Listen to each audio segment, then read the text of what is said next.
Lucas capítulo 7. Y qué bueno es estar en la casa del Señor. Algunos enferman, pero qué bueno que nosotros estamos aquí. Y qué bueno tenerle a Yamara con nosotros nuevamente. Si le pueden saludar a ella un poquito. Yamara, welcome, bienvenida. Qué bueno tenerte con nosotros en el día de hoy. Vamos a leer Lucas capítulo 7 y pido que se pongan de pie para dar lectura a la palabra de Dios. Lucas capítulo 7, empezando con el versículo 18. Y dice así la palabra del Señor. Los discípulos de Juan le dieron las nuevas de todas estas cosas. Y llamó Juan a 2 de sus discípulos y les envió a Jesús para preguntarle: ¿eres tú el que había de venir o esperaremos a otro? Cuando pues los hombres vinieron a él, dijeron: Juan el Bautista nos ha enviado a ti para preguntarte: ¿eres tú el que había de venir o esperaremos a otro? En esa misma hora sanó a muchos de enfermedades y plagas y de espíritus malignos, y a muchos ciegos les dio la vista.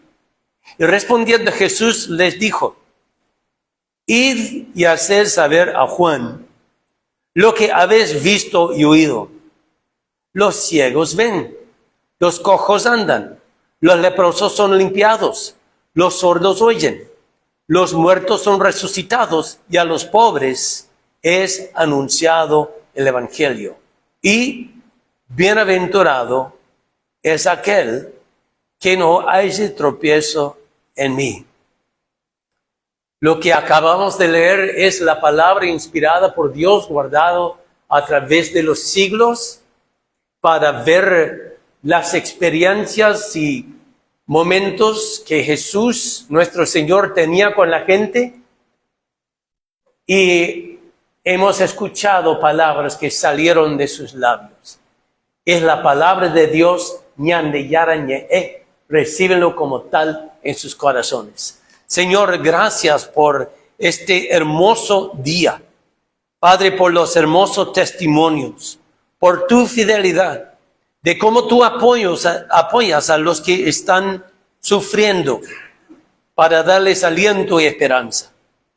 Permite que seamos sensibles para apoyarnos los unos a los otros en los momentos difíciles, y que nosotros no tengamos ninguna duda de ti, de quién tú eres, de qué es lo que has hecho y qué es lo que harás. Fortalece la fe de cada uno de nosotros en el día de hoy.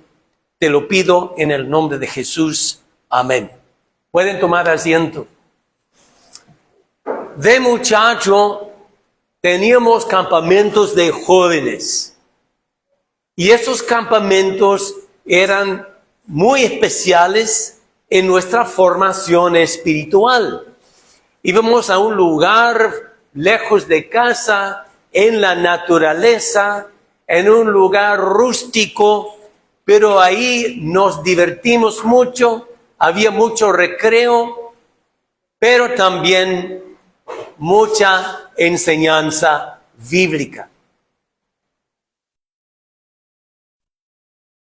Y era un momento muy especial. Cantábamos coros, teníamos momentos a veces con fogata, tenemos otros momentos divirtiéndonos, pero les cuento que el campamento siempre era una experiencia muy linda en nuestras vidas. Y total que sentíamos como que teníamos una experiencia tan linda, ¿verdad? Pero al salir del campamento,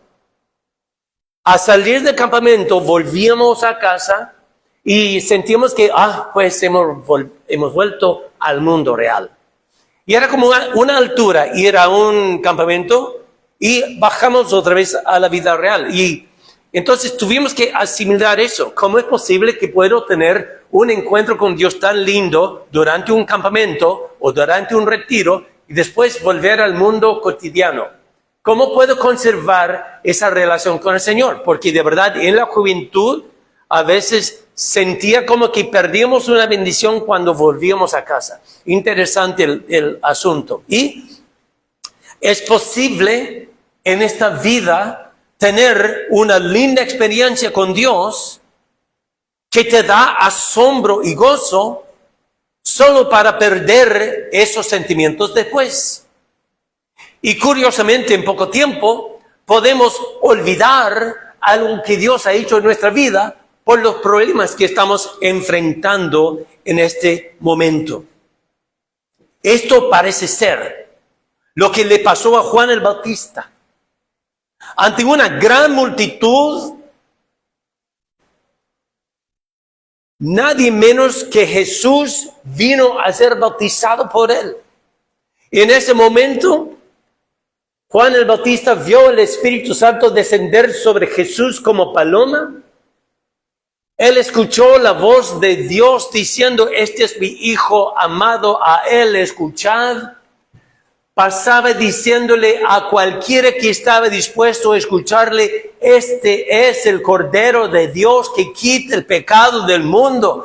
Tenía una revelación, una experiencia, una formación espiritual y con todo eso, después de caer preso por unos 12, posiblemente 18 meses, por predicar la palabra de Dios, por confrontar el pecado de un gobernante, cayó preso y aparentemente durante el contexto de la prisión empezó a perder la esperanza. Y venían los discípulos a contarle las cosas que Jesús hacía.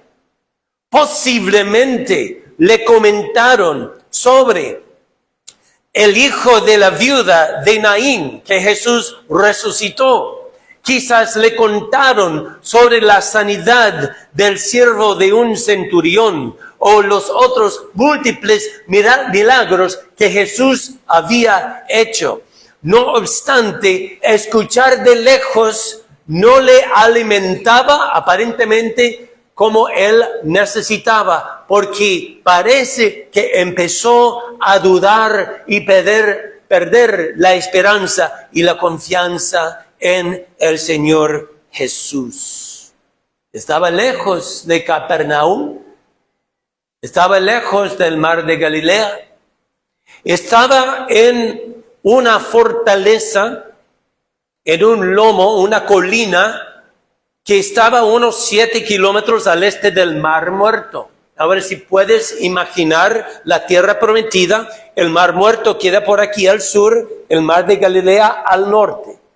No es una distancia súper larga, pero como que no había autos, sino tenías que andar a pie o andar en burro o quizás caballo o camello para viajar de un punto a otro. Era lejos de Jesús, y te hace pensar cuando el rey David huía del rey Saúl, él anhelaba estar en el templo otra vez y no era posible. Y no es que estaba tan lejos geográficamente, pero le hacía falta congregarse. En este momento Juan el Bautista le hacía falta andar en libertad. No podía escucharle a Jesús, no podía presenciar los muchos milagros y empezó a afectarle aparentemente. Entonces, planteé una pregunta sorprendente. Pidió a 2 de sus discípulos que fueran a Jesús para preguntarle, ¿eres tú? ¿Eres tú el que ha de venir? ¿O esperaremos a otro? Algunos creen que Juan el Bautista los envió a preguntar eso porque de repente preocupaba por los discípulos, que quizás ellos ya tenían dudas. Pero parece ser que fue el mismo Juan el Bautista que luchaba con dudas. Y esa, por cierto, fue la pregunta del siglo. Porque durante el primer siglo de la era cristiana, durante los días de Jesucristo, aparecía un candidato mesiánico tras otro y cada que morían, la gente sentía, tenemos que esperar a otro.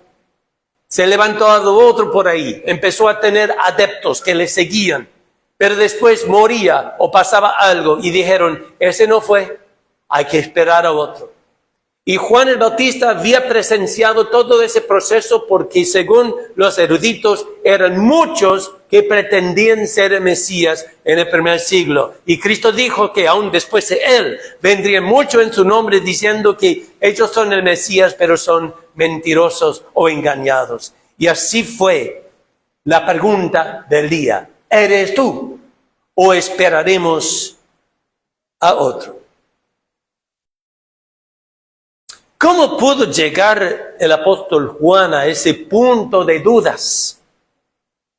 Hermanos, la pregunta es interesante, pero parece evidente que el contexto de la prisión fue muy duro para él.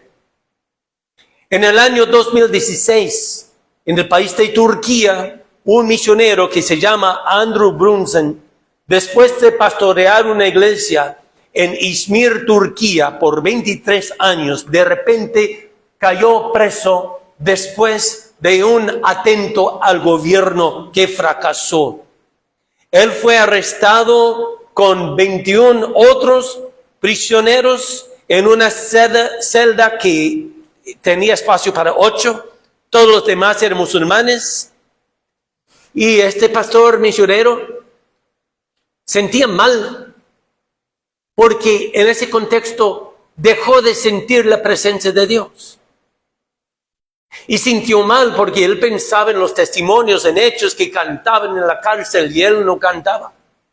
Estaba solo. Había musulmanes que hacían sus oraciones y empezó a afectarle. Ese misionero que arriesgó su vida y sirvió en una iglesia en un país hostil al evangelio, empezó a perder no solo su gozo, sino su confianza. Él dijo que fue tan intenso ese problema de estar encerrado en ese contexto, que él sintió que un día como que pasó una línea hacia el psicosis, en el cual no podía distinguir entre lo que es real y lo que no es real. Y se dio cuenta que había pasado por ese umbral y recuperaba sus juicios para no quedar en ese estado mental. No fue fácil para él. Por eso, la idea de que Juan el Bautista pudiera empezar a sentir dudas o perder la confianza en el contexto de las prisiones es fácil de entender.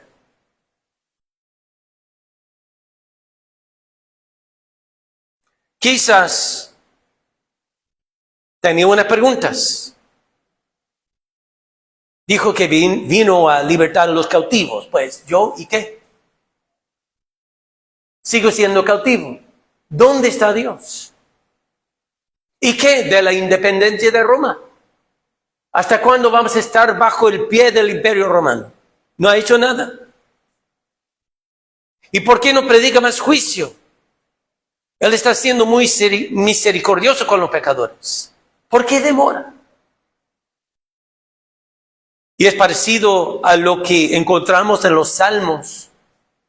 Salmo 44, 8 a 12 dice, en Dios nos gloriaremos todo el tiempo y para siempre alabaremos tu nombre. Pero nos has desechado. Nos has hecho avergonzar. Y nos sales con nuestros ejércitos. Nos hiciste retroceder delante del enemigo. Y nos saquean para sí los que nos aborrecen. Nos entregas como ovejas al matadero. Y nos has esparcido entre las naciones. Has vendido a tu pueblo de balde. No exigiste ningún precio. una experiencia de perder la confianza en Dios por las circunstancias. ¿Te ha pasado a ti? Algunas veces puede pasar. A veces podemos pasar por un desierto. A veces podemos pasar por una prueba. A veces sabemos las promesas de la Biblia, pero no las estamos experimentando. Y eso nos puede quitar los ánimos y nos puede quitar la confianza. ¿Te das cuenta que antes en el culto se leyó un cántico de Miriam sobre el Éxodo cuando Dios liberó a su pueblo de Egipto? Y cantaba de las grandezas de Dios, todo lo que Él había hecho. Muchas gracias. Todo lo que Él había hecho para liberarlos. Qué lindo, ¿verdad? Hasta hay coros que cantan del Éxodo. Hermoso. Vos sabés que 2 capítulos después, ya el pueblo se olvidó de esa liberación y empezó a quejarse y reprocharle a Moisés diciendo, Moisés, ¿por qué rayos nos trajiste aquí? Porque vamos a morir. Tú sabes que en Egipto teníamos comida, teníamos todo lo que teníamos y aquí ni siquiera hay agua. Moisés, ¿qué tú hiciste? Impresionante cómo es que podemos olvidar las bendiciones del pasado debido a las circunstancias del momento. Y bueno, los 2 discípulos de Juan el Bautista llegan donde Jesús y no sé con qué ánimo hicieron la pregunta. No sé si sentían pena, no sé si lo hicieron obligadamente, sin ganas, pero llegan y cumplieron con el pedido de Juan el Bautista. Y dice, bueno, hola Señor, ¿qué tal? ¿Cómo está? Mira, Juan el Bautista nos envió para acá porque queremos preguntarte si eres tú o si tenemos que esperar a otro. Y según el texto, no respondió con palabras, sino me imagino que dijo, ok chicos, espérenme un momentito. Y se puso a ministrar. Y sanaba a medio mundo y remundo de todo tipo de cosas. Y le dijeron, díselo a Juan, lo que has visto. Y empezó a desglosar las proezas que él había hecho. Los ciegos ven, los cojos andan, los leprosos están limpios, los sordos oyen, los muertos resucitan, a los pobres es anunciado el evangelio. ¿Qué quería decir Jesús con eso? Él decía, no hace falta más prueba de que yo soy el Mesías.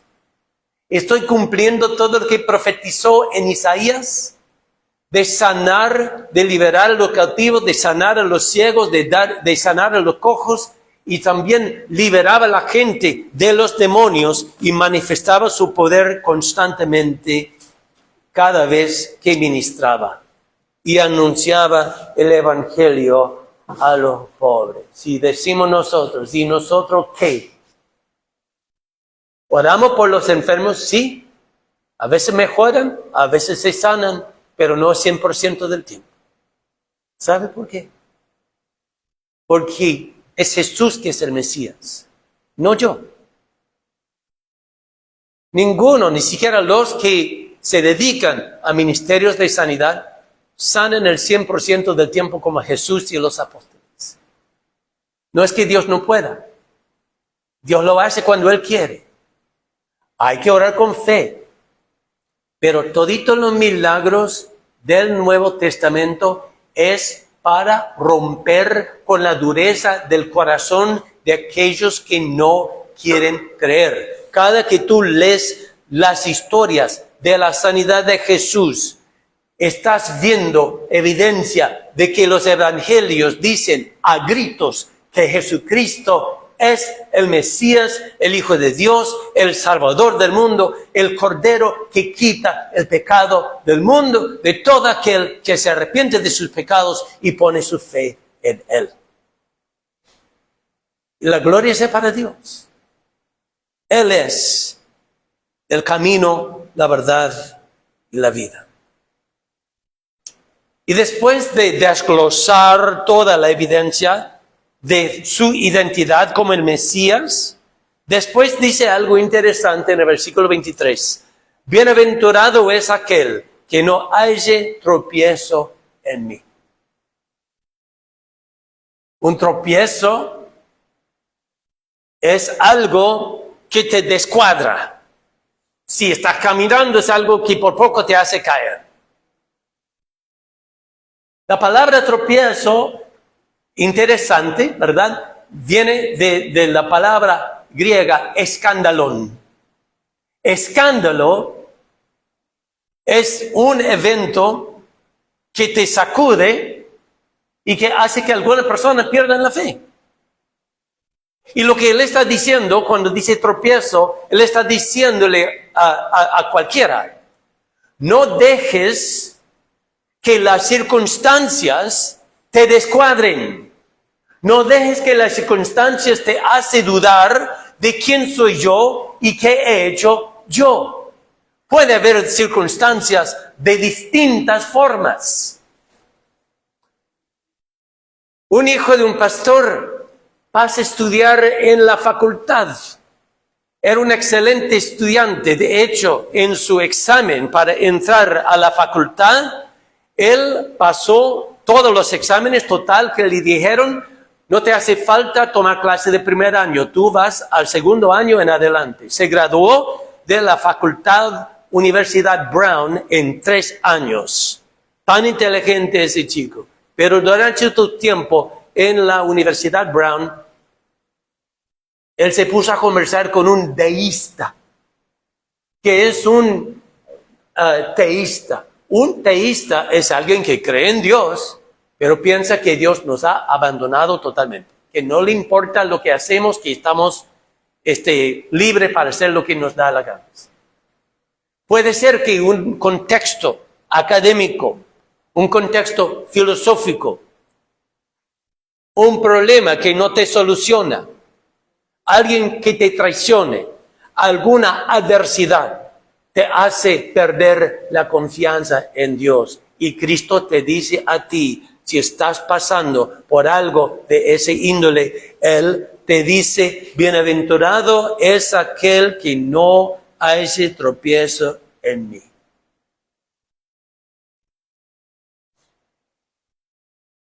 Hay cosas que son difíciles en esta vida. La forma en que por la agresión de otra religión se ha querido exterminar el cristianismo de algunos países. Dura es leer la historia. Hace unos años atrás marcharon unos cuantos cristianos coptas a la playa si no me equivoco, en Libia o Tunisia, no recuerdo, y los decapitaron y filmaron todo eso para pasarlo en todo el mundo. Hay cosas difíciles que pasan, pero bienaventurado es aquel que no haya tropiezo en Jesús. Citando Isaías 28:16, el apóstol Pedro escribe lo siguiente en su epístola. He aquí, pongo en Sión la principal piedra de ángulo, escogida, preciosa, y el que creyere en él no será avergonzado. Y dice, para vosotros pues, los que creéis, él es precioso. Pero para los que no creen, Cristo es piedra de tropiezo y roca que hace caer. Tristemente, la gran mayoría de los judíos no creen en Cristo. Tristemente, la gran mayoría de los europeos han abandonado la fe. Tristemente, muchos paraguayos, aunque profiesen que Cristo es el Hijo de Dios, que murió por los pecados, perseveran no en la iglesia, sino perseveran en el pecado. Tristemente, miles de millones de musulmanes no creen que Cristo es el Hijo de Dios que murió por nosotros. Y mucha gente se ofende con la idea de que Cristo es el Salvador, es decir, el único camino hacia Dios. Pero la Biblia está clara. La Biblia dice que Cristo es el único mediador entre el Dios y los hombres. La Biblia dice, en ningún otro hay salvación porque no hay otro nombre bajo el cielo dado a los hombres en el cual podamos ser salvos.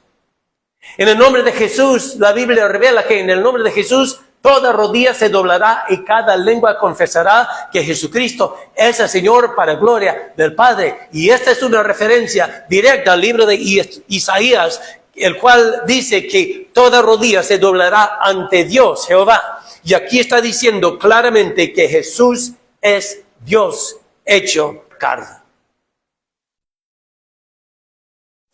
Cristo mismo ha dicho, yo soy el camino, la verdad y la vida. Nadie viene al Padre sino por mí. ¿En serio? Nadie vendrá a Dios sino por Jesucristo. Algunas personas ponen objeciones. Pero está claro, dijo nadie. Nadie puede venir al Padre si no es por Él. Lo has asimilado. Nadie, por más bueno que sea, nadie, por más feliz que sea, nadie, por más exitoso que sea, nadie, por más estudioso que sea, viene al Padre, sino por Jesucristo. Y luego, ¿qué vamos a hacer con eso? ¿Qué vamos a hacer con eso? Como integrantes de esta iglesia y como creyentes en el Señor Jesús, ¿qué vamos a hacer con eso? Esconder la luz debajo de la mesa. No decir nada a nadie porque se van a ofender. O mejor, orar. Pedir, Señor, dame la oportunidad y la sabiduría de alguna manera de entablar una conversación con mis amigos sobre el Evangelio. Señor, dame la oportunidad. Hay gente que se pierde. Tú quieres que la gente sea salva. Señor, tú quieres que busquemos las ovejas perdidas. Señor, ¿qué tú quieres que yo haga? Dame la sabiduría. Dame las oportunidades y deja que yo aproveche de las oportunidades. Deje de que en las conversaciones cotidianas que se me sale la cosa de Dios. En cualquier lugar, en el peluquero, con los vecinos, en donde quiera. Busquen la oportunidad de hacer eso. ¿Te das cuenta? Juan fue llamado a anunciar las virtudes de Cristo. Y tú también. Tú fuiste llamado para anunciar las virtudes de Cristo. No dejes que las circunstancias te hacen perder la confianza. Para eso vivimos, para glorificar a Dios, para anunciar las virtudes del Evangelio a un mundo. A veces tenemos que decidir, ¿voy a ser clave o voy a ser clavo? ¿Cuál es la diferencia? Si tú quieres ser clavo para la obra de Dios, piensa en ti. Lo que tú necesitas, lo que tú te hace falta, lo que son tus problemas. Piensa en ti, si es posible, el 110% del tiempo. Y vas a ser clavo para el propósito de Dios. Pero si quieres ser clave para los propósitos de Dios, separa tiempo para buscarle. Busca la manera de bendecir a otros. ¿Tú tienes problemas? Sí, todos tenemos luchas. Pero no podemos ocuparnos en nuestra propia lucha solamente. Queremos ser claves. Queremos buscar la forma de hacer un impacto, de dejar que nuestra luz brilla. Y ¿sabes qué? Algunas veces cuando pasamos por la adversidad, tienes potencial de brillar más que si lo estás pasando bien. La gloria sea para Dios. Por eso Pablo dijo, todo lo puedo en Cristo que me fortalece. No lo dijo porque él estaba montando un negocio. Él estaba diciendo que en las buenas y en las malas, él puede seguir sirviendo al Señor. No importa. Si hay o si no hay muchos recursos, yo voy a seguir sirviendo al Señor. Eso es lo que quiere decir. Tener la confianza en medio de las circunstancias que sean. Entonces, hay que pensar cómo podemos aplicar de este pasaje. ¿Qué pertinencia tiene a mi vida? Primero, orar por los presos, especialmente los presos que fueron detenidos por causa de Cristo. Ahora mismo hay personas encarceladas por el Evangelio en algunos países. Ahora mismo abundan viudas, familias que han perdido su hacienda, sus terrenos en Nigeria. Algunas aldeas cristianas han sido totalmente masacrados por personas que cometen agresión porque odian la iglesia. Hay personas que están sufriendo bastante por su fe. Bastante. Oremos por la iglesia perseguida, amados hermanos. Eso es uno. Combinado con eso, seamos sensibles las luchas que algunos podemos estar pasando.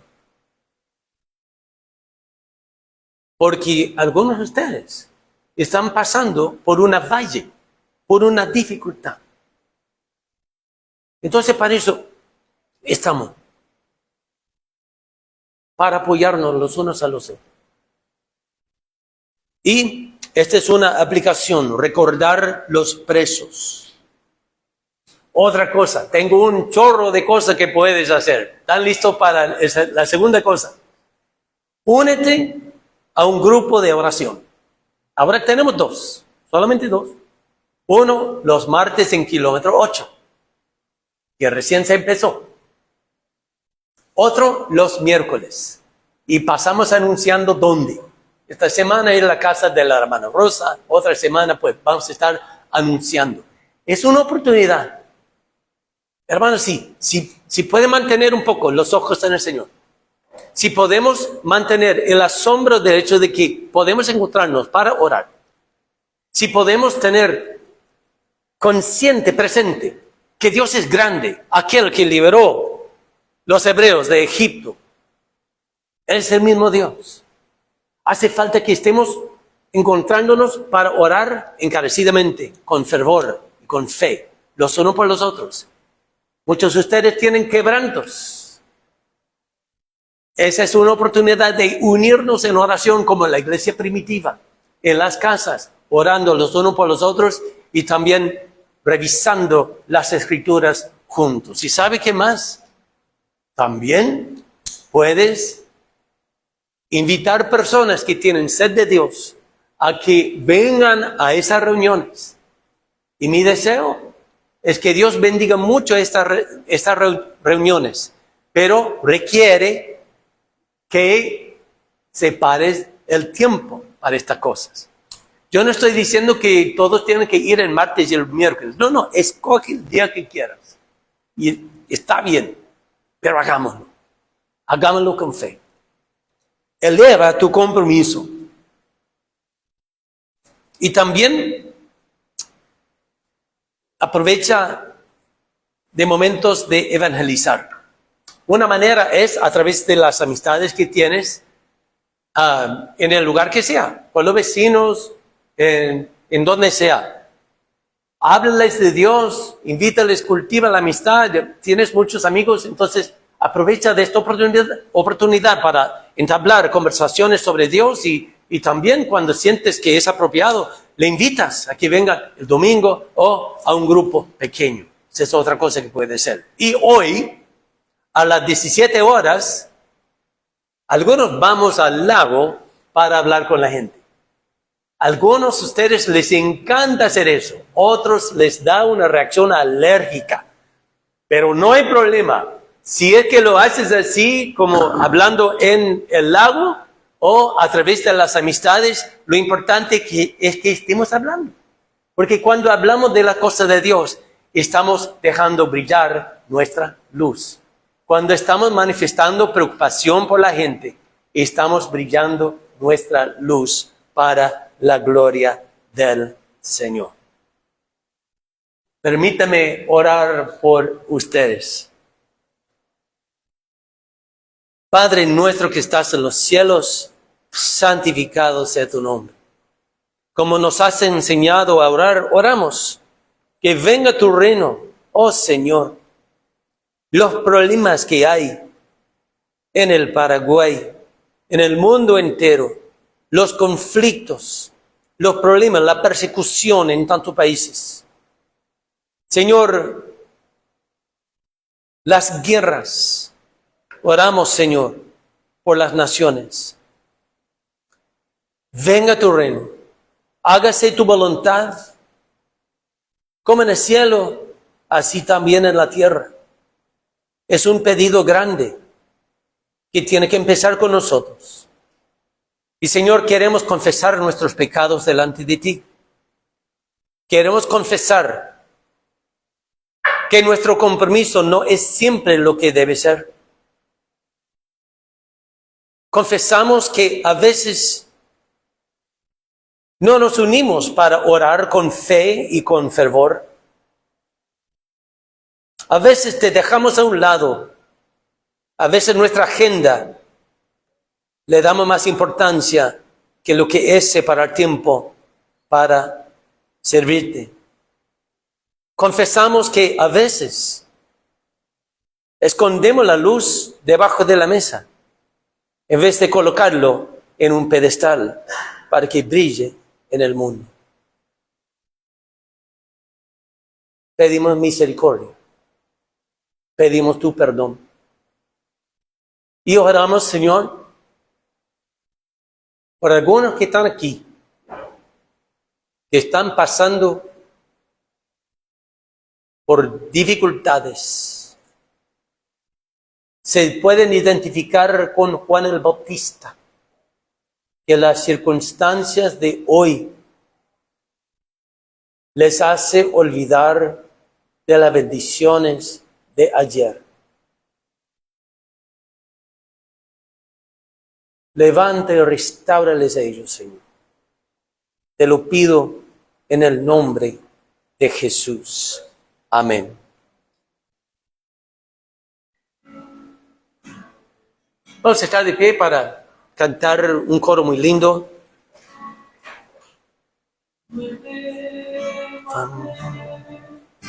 Señor Jesús,